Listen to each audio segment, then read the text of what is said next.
everybody, welcome back to another vlog. This vlog is compiled of a lot of really random clips of things that I have taken over the course of the last like 4 or 5 months. I've not really had time to dedicate to actually filming like a weekly vlog. As a result, I end up recording like tiny little snippets of things, but then at no point does it make sense to make one cohesive video out of it. So instead you get vlogs like this that are just an absolute mixing pot full of just random clips over the span of a long time. So that's what this vlog is. This first clip is of these shelves that Dan made me right there. He built them for me back in April because I was in desperate need of more kitchen storage. And as we were in the process of putting them up and installing them, we needed to test how strong they were. Testing its durability. Mm-hmm. What do you think, Luca? It's quite the drop.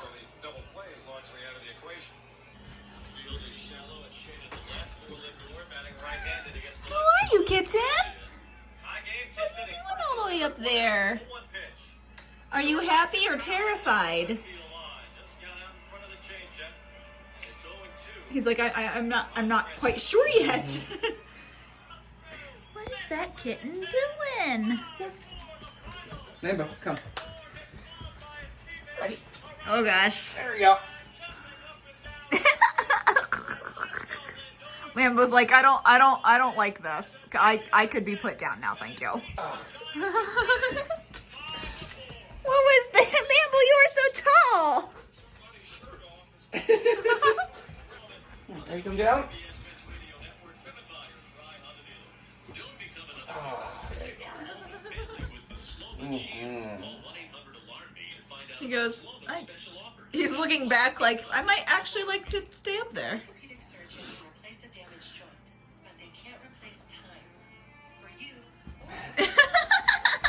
Oh no, we've created a monster.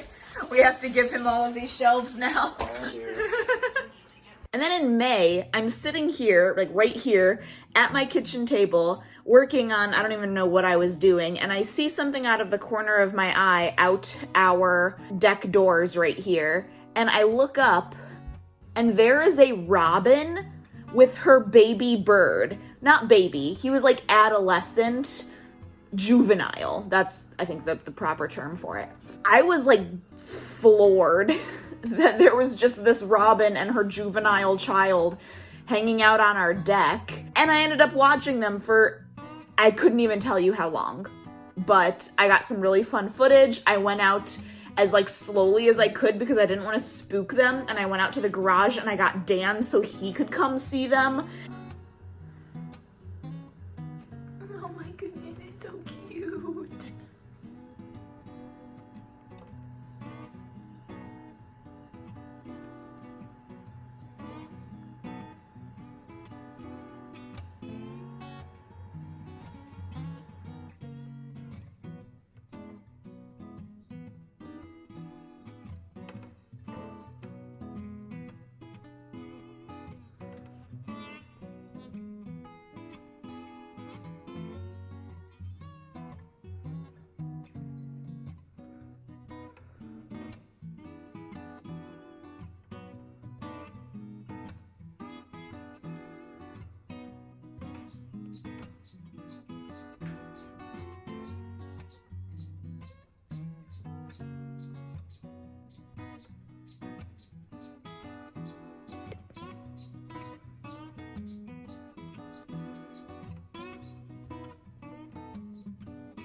And then I did eventually have to let Lambeau out to go to the bathroom.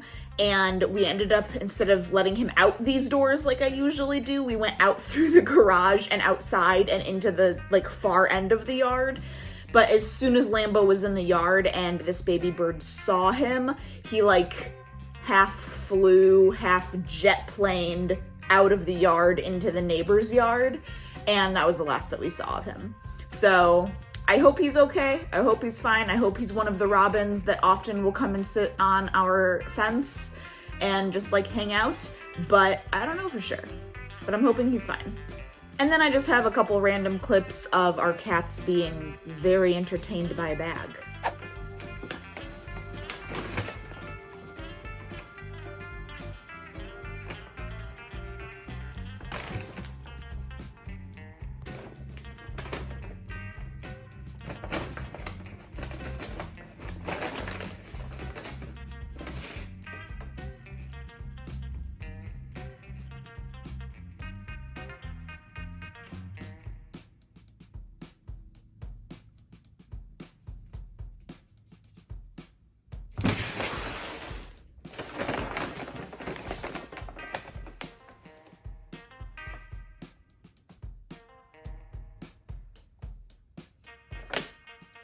And apparently after that robin had come and hung out for so long, it let all of the other animals know that it was okay to come hang out because we started getting some other little furry guests. Look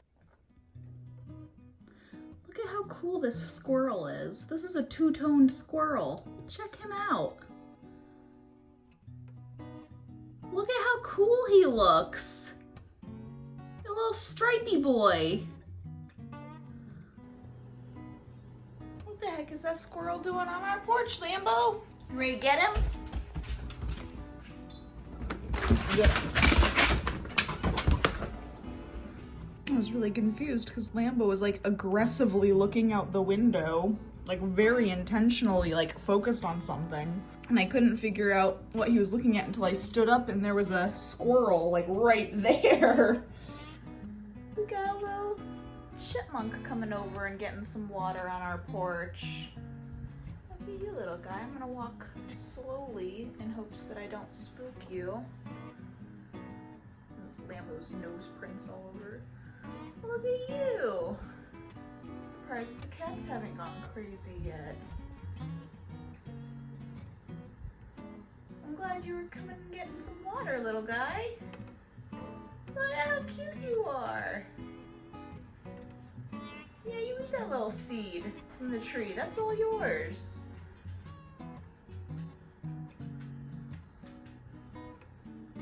Gosh, why do you look like you're moving in stop motion? Okay, bye. Now, these clips of what you're seeing is from an event that my town does called First Fridays. And that is when the first Friday of every month in the summer, May through October, our downtown will close 2 or 3 streets and open them up to vendors to set up their booths to sell things or for food trucks to come in and sell stuff. And a lot of times there will be different like games and activities that kids can partake in. So it's very much a big family event. And in July, our church had a booth and we decided to do a dunk tank. And Jesse, who is Dan's best friend and fellow pastor for the church plant that we're doing, was the victim of the dunk tank today. So he, for like 2.5, 3 hours, had to sit in this dunk tank and be dunked by people mercilessly. There happened to be a bunch of junior high boys that were a part of their school's softball team that really enjoyed coming back again and again and again to dunk Jesse. And then this clip is, we had family from out of town visiting, and while we were all hanging out, Dan randomly came over and asked to use my phone, and when he came back and gave my phone back to me, I looked on the camera roll, and there was this clip of this really cute little frog that he found. So I'm including that just because I think it was really wholesome and cute. All right, I just went on a mini adventure to Warsaw because I was scouring Facebook Marketplace for some cloth diapers because Dan and I plan to cloth diaper at least half of the time. I don't know if we're gonna 100% cloth diaper. It just kind of depends on what we learn and all of that and how it goes.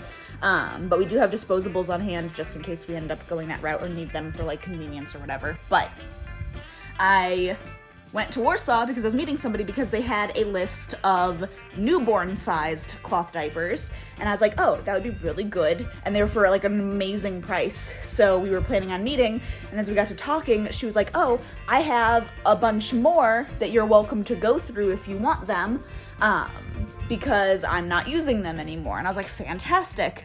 So I just bought a massive box full of diapers and another massive box full of inserts, and I'm gonna go through them because I'm very excited about how adorable they all are.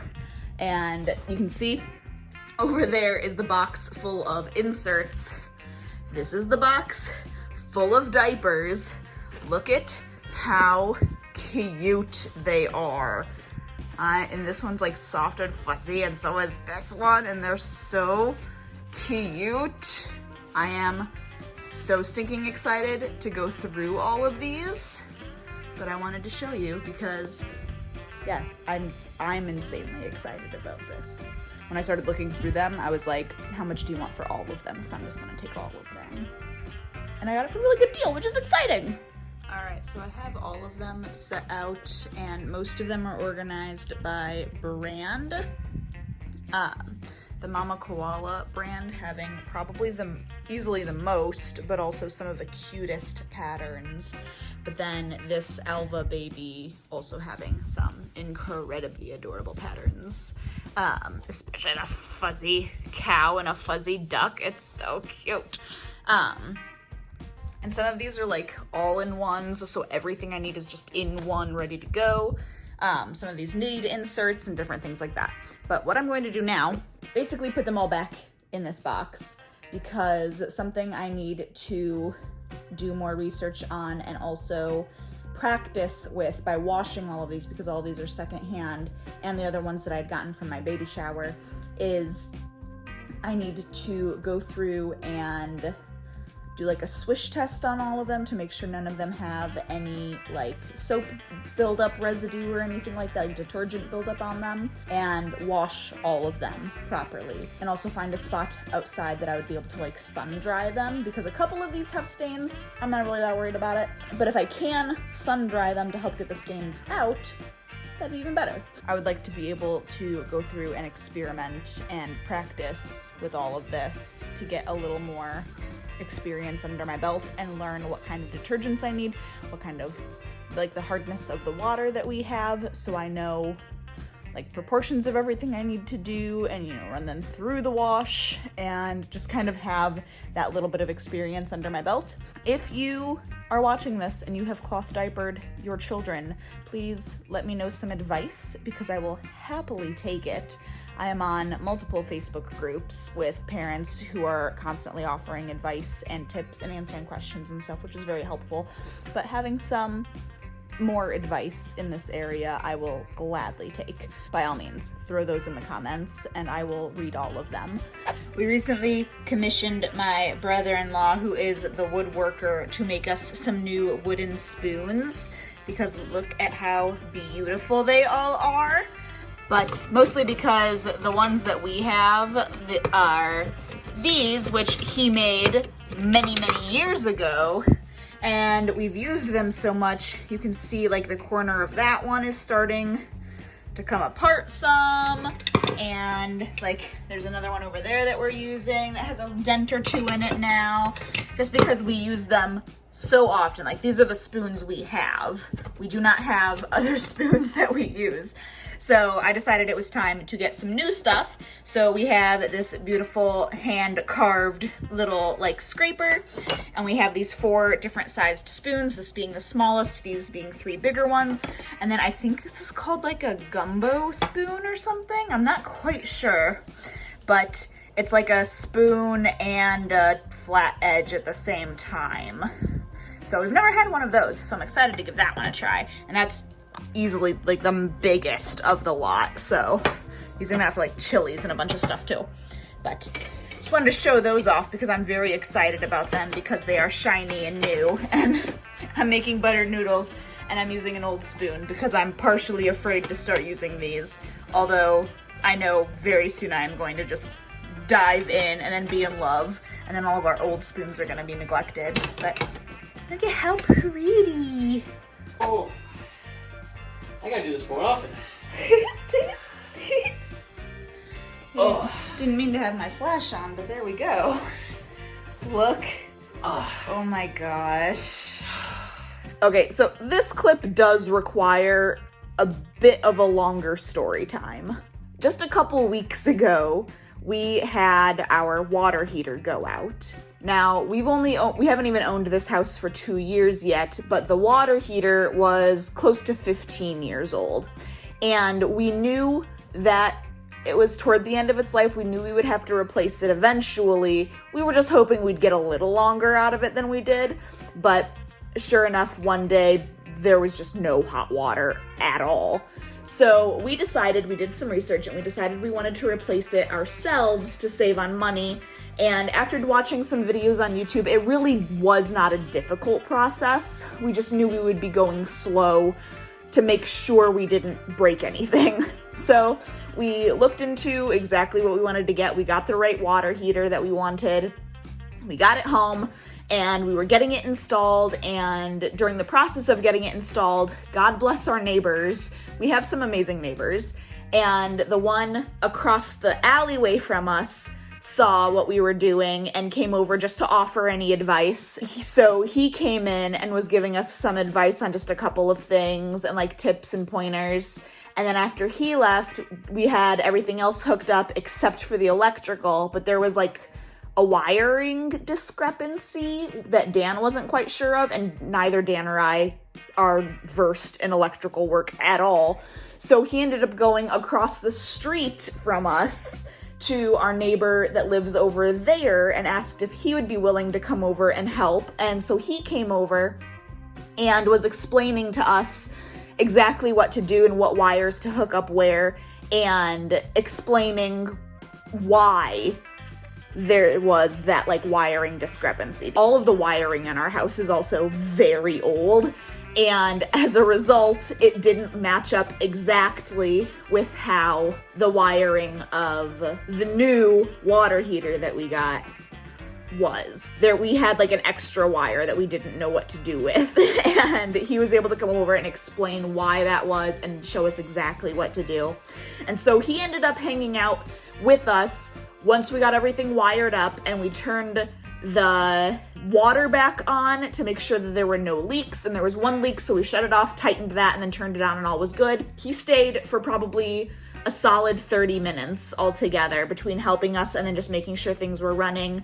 And after we heard like the water rushing into the tank and like listened to it filling up, and then we turned the electrical on to make sure all of that was running smoothly, and we were checking the pipes and like turning on the water and letting it run and get all the air out of the pipes, and it started running smoothly, and hot, like warm water was starting to come out, and we were like, this is fantastic. And he's like, awesome, see you later.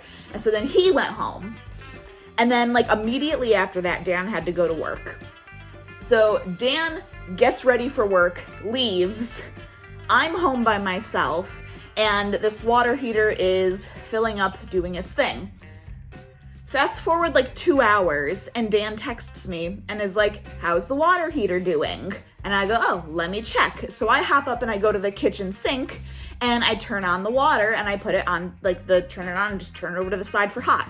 And I'm like, oh, this is a little, like the water pressure is a little low, but that might still just be like kinks being worked out and all of that. And I was feeling it, and I was like, well, yeah, the water is feeling warm. It's just as weird that the water pressure is low. And I turned it on to cold. The cold was totally fine. Like no like low water pressure or anything. And I was like, that's really weird. But like it must just be the water heater, like because it's a new one and like it's refilling, and like I was just making excuses as to why it was being strange. And so I texted Dan and I told him that, and I'm like, but it's probably just kinks, so it's fine. I started second guessing myself. So after I sent him that text, like a minute later, I went into the bathroom and I turned on the water and the hot water, and the hot water just ran out. Like it stopped. There was no water coming out of the faucet at all. So I shut it off and I turned on the cold, and water was coming out, but it was really low, like water pressure. And I was like, I'm pretty sure this isn't supposed to happen. So I go to the other sinks and I'm checking, and sure enough, everywhere, all of the cold water, the water pressure is really low, and all of the hot water, there is 0 water coming out of the faucet at all. And I'm like, okay, something is wrong. So I texted Dan and I'm like, I don't know what's going on.